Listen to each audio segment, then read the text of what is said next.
daawade halkan waa am252 kusoo dhowo muuqaal kale sidaad ud ogsoon tihiin shirkadaha taleefanada dunida soo saara kuwooda waaweyn waxay sanad kastaa soo saaraan taleefano cusub dabcan taleefanadaas heerar ayay kala leeyihiin taleefano qaali ayay soo saaraan kuwa dhexaada ayay soo saaraan kuwa raqiisana waa ay soo saaraan laakiin dabcan sanad walba sanadka kasii dambeeya taleefanada raqiiska xitaa tayo ayay soo yeelanayaan kani waa Samsung Galaxy A23 waa mid ka mid ah taleefanada ay shirkadda Samsung soo saartay sanadkan 2022 gaar ahaan dabayaaqadii bishii Maarso ee tagtay taa macnaheedu waxay tahay taleefankan 2 bilood kaliya ayuu jiraa dabcan waa taleefanada loo yaqaan low budget phoneska ama taleefanada raqiiska ah laakiin haddana tayadoodu ay sareyso waxaan rajeynayaa inaad muuqaalkan dhammaysan doonto si aad wax badan uga ogaato taleefankan qiimihiisa iyo tayadiisa aanan marna islahayn intaana ka bixin waxaan rabaa inaan kuu sheego haddii aad doonto inaad taleefankan iibsato Galaxy A23 iyo taleefan kasta oo ay soo saarto shirkadda Samsung isagoo damaanad leh ayaad ka iibsan kartaa shirkadda Haleel Commodities oo ah wakiilka saxda ah ee shirkadda Samsung ku leedahay Soomaaliya xarunteedu waxay ku taalaa isgoyska Taleex ee magaalada Muqdisho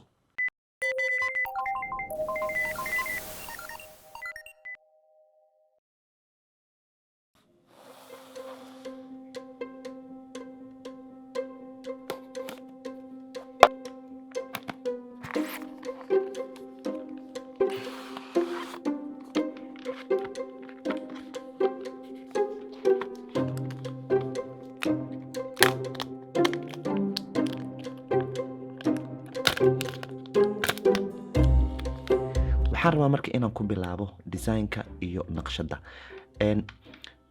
dahaarkiisa waxa uu ka samaysan yahay plastic ama caag laakiin waxaad dareemaysaa in xoogaa caag roon uu yahay sidoo kale dhankan midig waxa uu ka leeyahay batanka laga damiyo laga daaro iyo batanka sameecadda laga dheereeyo codka laakiin batankan laga damiyo laga daaro waxa uu sidoo kale leeyahay fingerprint oo haddii telefoonka aad fingerprint ku xirato isagoo xiran haddii aad sidaa u saarto waa uu furmayaa oo gudaha telefoonka aad sidaa u geli kartaa halkan qaybta hoose sameecad ayuu ka leeyahay waa sameecadiisa middan godkanna waa type C oo jaajarka ayuu ka qaadanayaa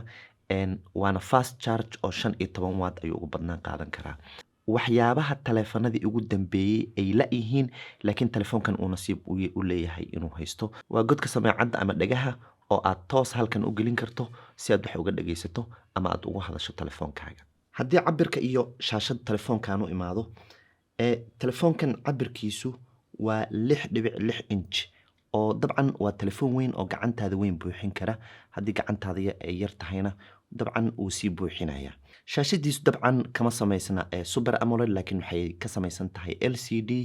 tayo wanaagsan leh refresh ratekiisuna waxa uu leeyahay 90 Hz taa macnaheedu waxay tahay telefoonka marka aad scroll gareynayso ama aad wax dhaqaajinayso si smooth oo degan ayuu u dhaqaaqayaa oo gogo kama dareemaysid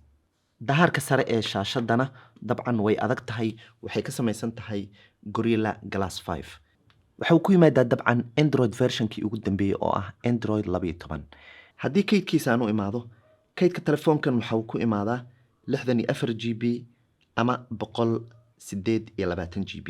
laakiin RAM-kiisa waxa uu u dhaxeeyaa midna waa 4 midna waa 6 GB RAM midna waa 8 GB RAM kaliya waxay ku xiran tahay nooca adiga aad dalbato iyo qiimihiisana waa uu sare kacaya mar walba RAM-ka uu kor u kaco midkan oo kale tusaale ahaan waa 4 GB RAM-kiisa haddii aan kaamirada u imaado dabcan 4 kaamiradood ayuu leeyahay mid waa 50 megapixel oo waa kaamirad weyn dabcan waa dareemi kartaa oo tayo leh midna waa 5 megapixel labada kalena waa min 2 megapixel kaamiradiisan hore haddii aan ka hadlo waa 8 megapixel oo aperture-keedu uu yahay f2.2 haddii marka simkiisa aan fiiriyo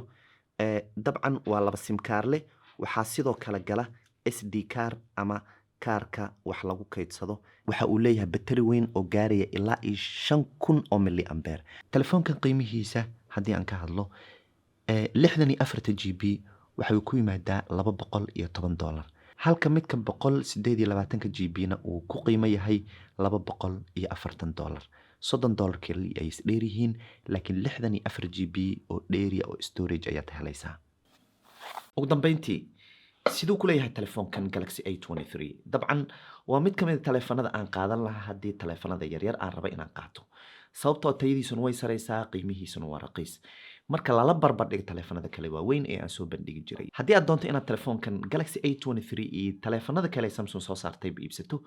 iyagoo damaanad leh ayaad ka helaysaa shirkadda Haleel Commodities oo ah wakiilka saxda ah ee shirkadda Samsung ku leedahay Soomaaliya waxaad kala xiriiri kartaa nambarada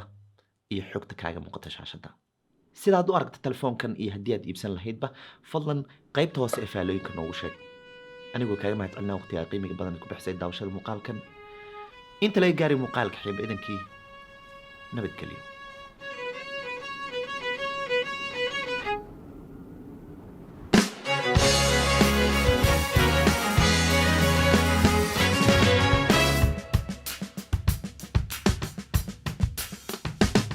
Like a sound you hear that lingers in your ear, but you can't forget from sundown